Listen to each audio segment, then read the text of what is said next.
Do you have any idea the insane run that Michael Crichton was on when he gave us Jurassic Park? Michael Crichton, of course, is the author who wrote the book that the original film Jurassic Park was based on.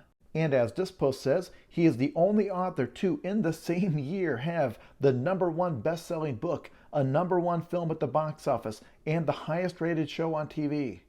And all three of those were three totally different things. This is not a case where he wrote a book and then the film drove sales of the book.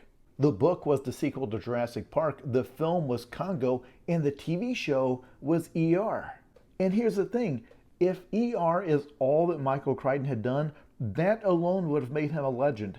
At one point, this show was averaging more than 30 million viewers per episode watching it live. That show by itself generated $3 billion in revenue, and that's the thing nobody remembers him for. That's because the Jurassic Park film became the highest grossing film of all time. At this point, the franchise has grossed something like $7 billion. Then that next year, in 1996, he would pull off that trifecta again with the TV show ER, the film Twister, and the novel Airframe.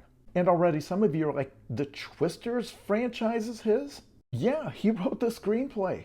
Hey, you know that HBO show Westworld that some of us were obsessed with for a while? Also Michael Crichton. That was based on a 1973 film that he wrote and directed. Seriously, who else has had a comparable career? This guy graduated from Harvard Medical School. In 1992, People magazine ranked him as one of the 50 most beautiful people in the world. He started writing his books when he was still in college, and I think what he discovered when he was at Harvard was that you needed just enough science in your work to make people feel smart. Because the science in Jurassic Park is junk, but it feels real, just real enough to be interesting. And I actually think that's what you don't get in the Jurassic World franchise. Because in the original Jurassic Park, every few minutes you get some new interesting science fact about the way predators hunt or how DNA works.